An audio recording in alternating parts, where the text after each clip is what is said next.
In December 1944, when most observers believed Germany had lost the strategic initiative for good, Adolf Hitler launched one final major offensive in the West, known to the Allies as the Battle of the Bulge and to German planners as Unternehmen Wacht am Rhein. The Ardennes Offensive was designed to do what Germany had failed to do all year: reverse momentum through shock, operational surprise, and political fracture. Through German eyes, this was not simply another attack. It was a high-stakes gamble intended to split the Anglo-American alliance, recover strategic leverage, and force a negotiated peace in the West before total military collapse in the East. Through Allied eyes, it became a brutal winter battle that tested command resilience, logistics, and coalition discipline under sudden pressure. To explain Hitler's last gamble, we need to understand three things: why Berlin believed this operation was still possible in late 1944, how the plan was supposed to work, and why initial tactical success could not convert into strategic victory. By autumn 1944, Germany's military position was deteriorating rapidly. In the east, Soviet offensives had destroyed major formations and pushed deep into Eastern Europe. In the west, Allied forces had broken out from Normandy, liberated Paris, and reached the German frontier. Strategic bombing intensified, fuel shortages grew, and replacement quality declined. Yet despite this, Germany still retained experienced cadres, interior lines in parts of the Reich, and the capacity to concentrate force for one major blow. Hitler's political instinct in this environment was consistent with earlier behavior: reject defensive logic, seek decisive psychological effect, and force opponents into political reconsideration through battlefield shock. He believed the Western Allies were vulnerable to alliance tension and war weariness. If a sudden breakthrough could separate British and American armies, capture Antwerp, and create operational chaos, perhaps the coalition would fracture. This assumption drove the core objective: strike through the Ardennes, cross the Meuse, seize Antwerp, and split Allied fronts. The target was operationally audacious and logistically extreme. But audacity was precisely the point. A limited defensive success could not change the war. Only a dramatic upset might. The Ardennes region was selected for reasons both practical and symbolic. In 1940, Germany had achieved stunning success through this same general sector. Exploiting terrain the Allies had considered less likely for major armored thrust. In 1944, planners hoped surprise could be recreated. Forested terrain and winter weather might degrade Allied air power and mask German movement. If American sectors were thinly held, breakthroughs might develop before reserves reacted. German forces assembled for the offensive included 6th Panzer Army, 5th Panzer Army, and 7th Army, with multiple Panzer and Volksgrenadier divisions. Elite formations were present, but so were units with reduced mobility, variable training, and chronic supply stress. The operation required rapid tempo and deep penetration despite these constraints. Fuel was the central contradiction from the start. German mechanized success depended on fuel Germany barely had. Planners counted on captured Allied fuel dumps to sustain the advance. That was less a robust logistics plan than a conditional hope built into campaign design. If tempo faltered before major captures, operational momentum would decay quickly. Operational security was strict. Radio silence, deception, and controlled movement were used to conceal preparations. Weather forecasts were closely watched because low visibility and cloud cover could suppress Allied tactical air power. On paper, these factors improved German prospects for surprise. The attack began on 16 December 1944, after a heavy artillery preparation. American positions in the Ardennes were hit with concentrated force, and initial breakthroughs occurred in several sectors. Confusion spread. Communications were disrupted. Command posts reported contradictory information. For a time, the offensive achieved what German planners needed most in its opening phase: shock. Through German eyes, early hours seemed to validate the concept. Through Allied eyes, the immediate challenge was to understand scale and intent. Was this a local counterattack or a strategic offensive? As the picture clarified, Allied command shifted from local firefighting to theater-level response. Terrain and traffic quickly became decisive. Ardennes roads were narrow, winding, and vulnerable to bottlenecks. German columns, especially armored spearheads, encountered congestion from wrecks, engineering delays, and mixed unit movement. Tactical gains still occurred, but operational tempo became uneven. In deep offensive warfare, uneven tempo is dangerous. One delayed axis can compromise the whole design. One of the most famous episodes of the campaign was the stand at Bastogne. The town's road network made it operationally important.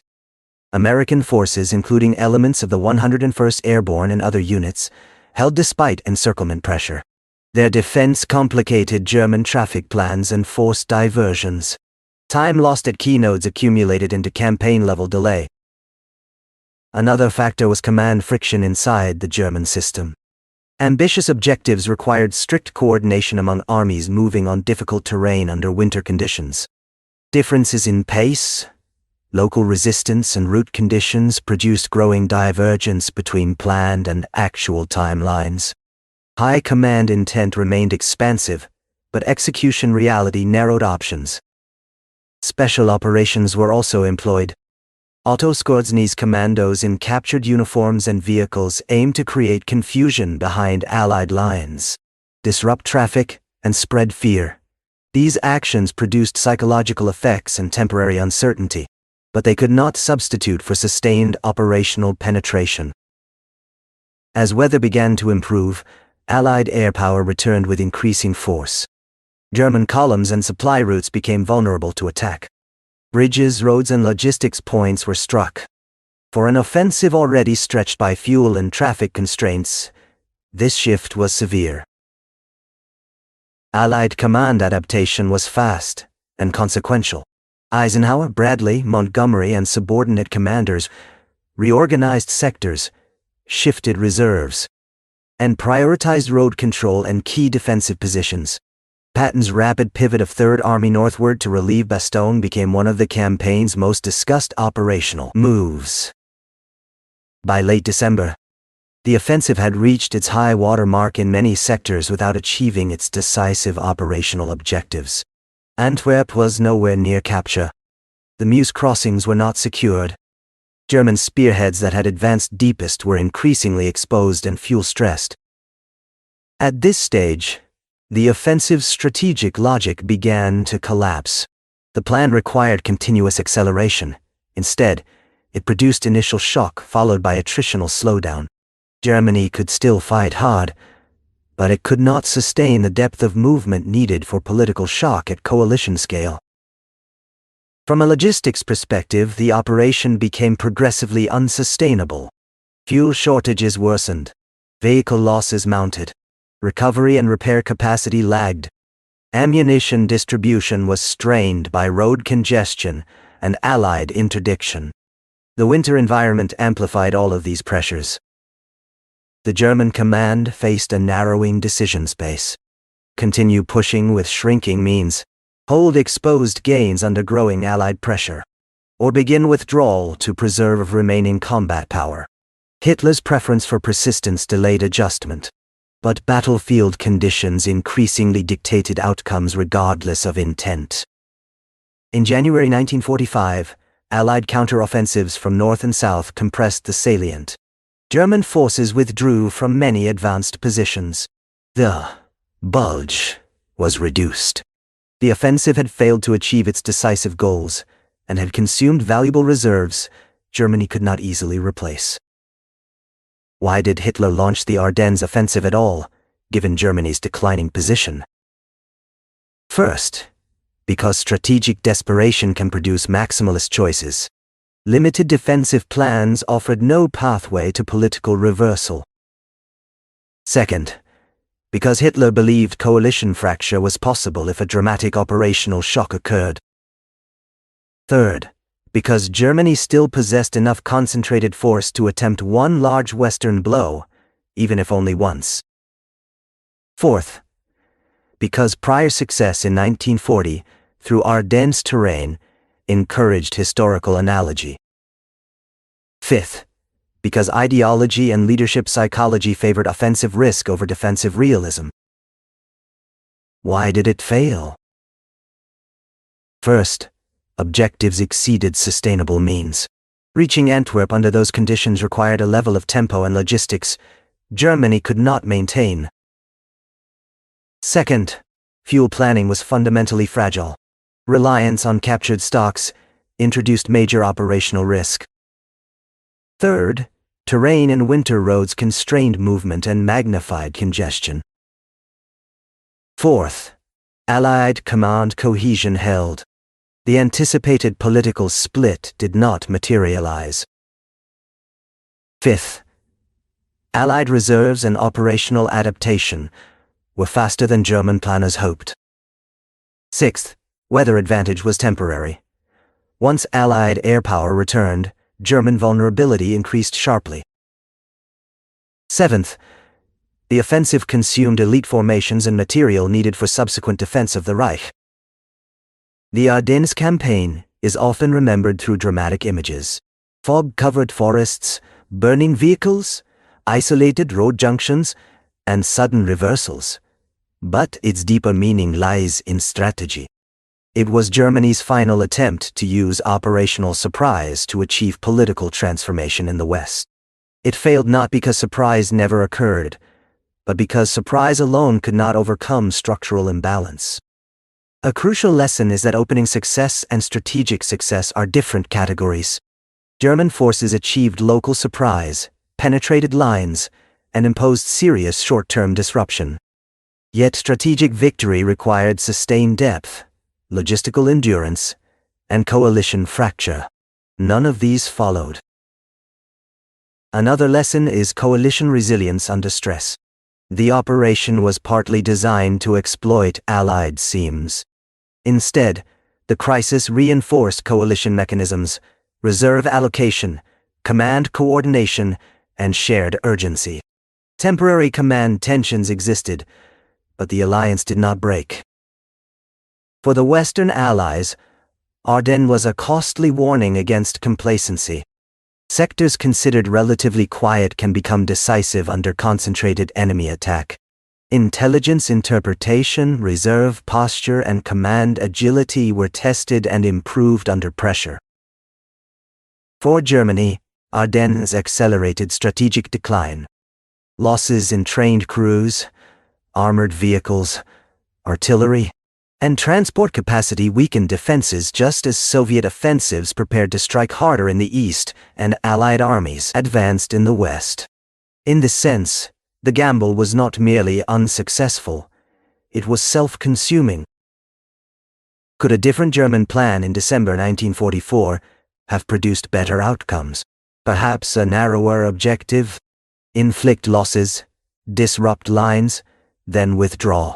Might have conserved force while still imposing cost. But such a plan would not satisfy Hitler's political objective of forcing coalition fracture. The chosen plan reflected political ambition more than military sustainability. The campaign also illustrates the danger of historical analogy without structural parity. Success in 1940 through Ardennes conditions did not guarantee success in 1944. Opponents, force balances, technology, logistics, and coalition depth had changed profoundly. Replaying a previous operational template in transformed conditions can produce strategic illusion. On the tactical level, individual German formations often fought with high skill and determination. The same is true for American and other Allied units under severe pressure. Ardennes is full of examples of local bravery, improvisation, and command initiative. But theater outcomes depend on systems over time, not local episodes alone. By the end of the battle, The Western Front map looked closer to its pre-offensive outline, but the strategic balance had shifted further against Germany. The Reich had spent strength it could not regenerate at the speed events now demanded. Months later, Allied forces would cross the Rhine, and Soviet armies would close on Berlin. In this light, Ardennes was Hitler's last gamble in a literal sense. It was the final major offensive in the West, intended to change war direction through decision battle. After its failure, German strategy became increasingly reactive and defensive, with shrinking room for maneuver. The political objective also deserves emphasis. The operation was not only about ground gained, it was about changing minds in London and Washington. That objective failed completely. Allied resolve hardened. Public and military narratives framed the offensive as dangerous but defeated aggression, not coalition-breaking shock. From a military historical perspective, Ardennes remains one of the clearest cases where operational surprise met strategic impossibility. Not absolute impossibility in abstract, but practical impossibility under available means, time, and adversary capacity. If we summarize the campaign in one sentence, Germany achieved tactical shock but lacked the logistical and strategic foundation to turn shock into decision. That is why the offensive is best understood, not as an inexplicable act, but as a coherent gamble built on incoherent assumptions. Coherent in intent, create rupture. Seize operational initiative, force political effect. Incoherent in means, insufficient fuel. Overextended objectives, temporary weather advantage.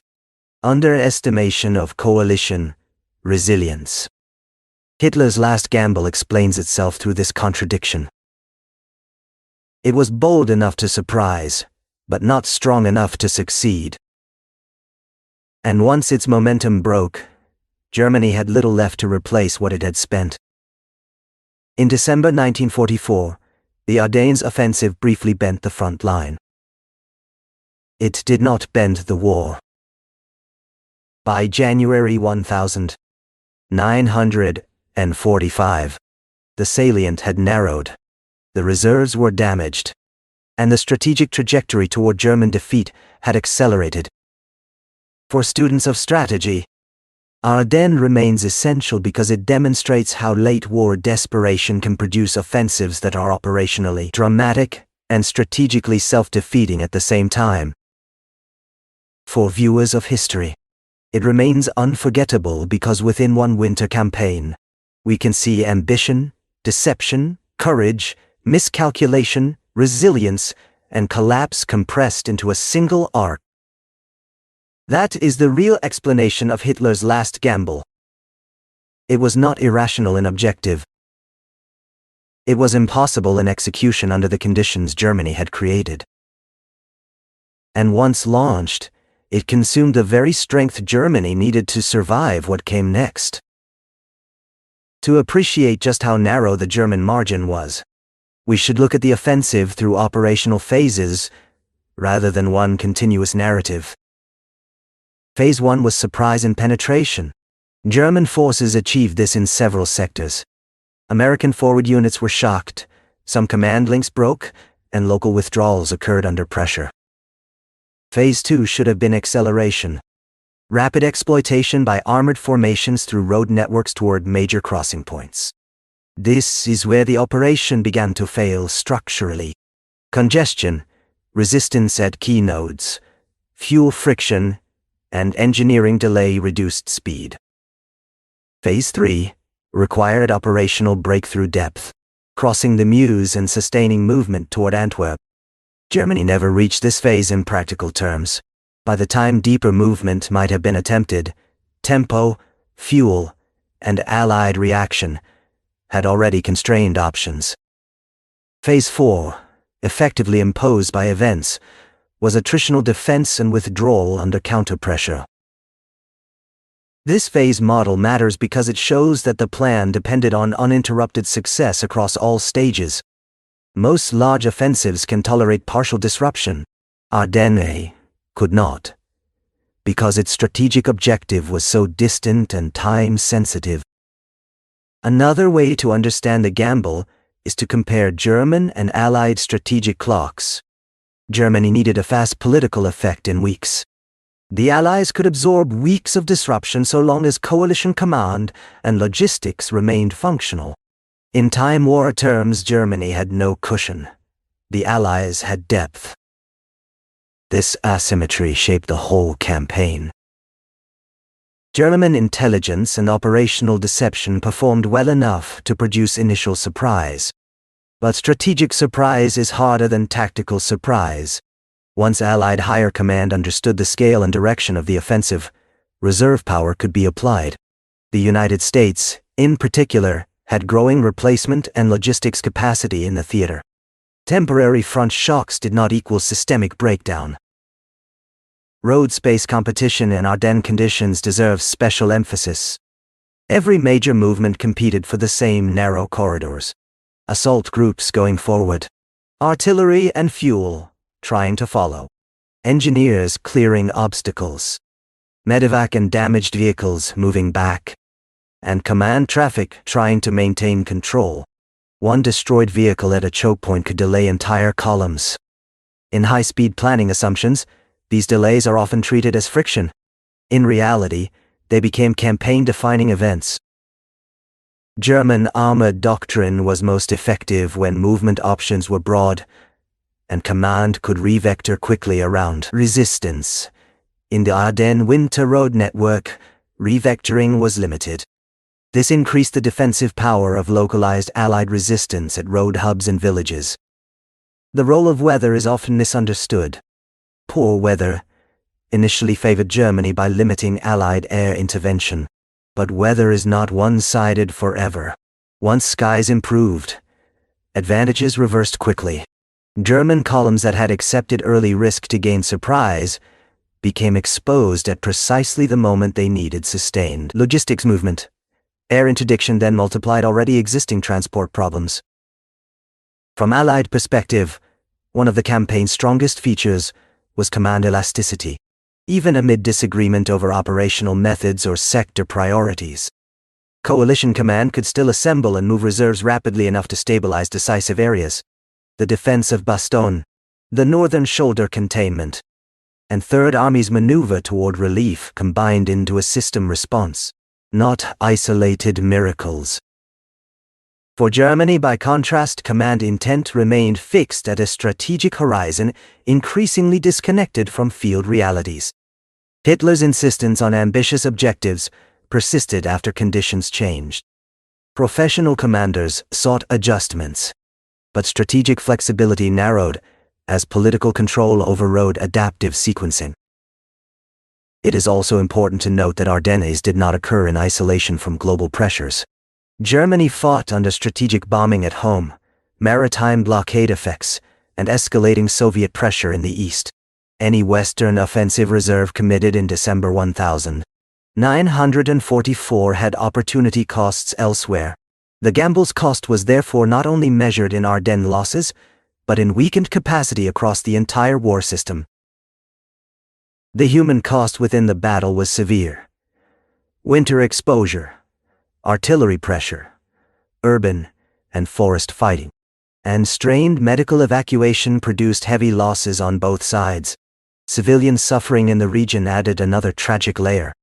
Tactical heroism appears in many unit histories, but campaign-level outcomes remained governed by industrial and logistic asymmetry. A frequent post-war argument claims that if a few key bridges had been taken earlier, the offensive might have transformed. This view captures part of the tactical truth. Bridges and crossings were essential, but misses strategic depth, even with improved tactical luck at specific points. Sustaining deep movement to Antwerp required fuel, security, and tempo. Germany was unlikely to maintain under Allied reaction. In other words, better tactical outcomes might have prolonged Phase 2. They probably would not have delivered Phase 3 decision. Ardennes also illustrates a broader principle in coalition warfare. Cohesion is tested most during surprise crises. If Alliance command survives the first shock, strategic advantage tends to favor the side with deeper replacement and logistics systems. The Western Allies passed this test in December 1944. For Germany, the offensive was perhaps the last moment when political leadership still believed that one dramatic operation could reset strategic reality. After Ardennes, that belief became harder to sustain even internally. By February and March 1945, German military action in the West was increasingly about delay, local counterblows, and defensive improvisation rather than strategic reversal. The offensive spirit remained in many formations, but strategic room to convert that spirit into outcomes was gone. From a military education perspective, Ardennes is valuable because it combines classic elements of offensive design with late war constraints. Deception and concentration, weather exploitation, deep objective ambition, coalition target analysis, and severe sustainment fragility. Studying these elements together helps explain why operations can look plausible in planning and still fail in execution under real system stress. The battle is also a reminder that political objectives must be translated into militarily achievable operational designs. If political intent demands outcomes beyond available means, operational brilliance can only postpone failure, not prevent it. Hitler's final Western gamble sought to force negotiation by battlefield rupture. Instead, it reinforced Allied determination, consumed German reserves, and accelerated the conditions for final defeat. That is why the Ardennes Offensive remains both dramatic and instructive. It is a case where courage and competence at lower levels existed alongside fatal strategic overreach at the top. When we explain it clearly, the paradox disappears. Germany did not fail because it could not attack effectively at all. Germany failed because the scale of what it needed from the attack exceeded what its war system could deliver. And once that gap opened, every kilometer gained became more expensive than the last. By the time the salient collapsed, the offensive had already spent its strategic meaning. What remained was a weakened army, a hardened opponent, and a shortened path to the end of the war in Europe.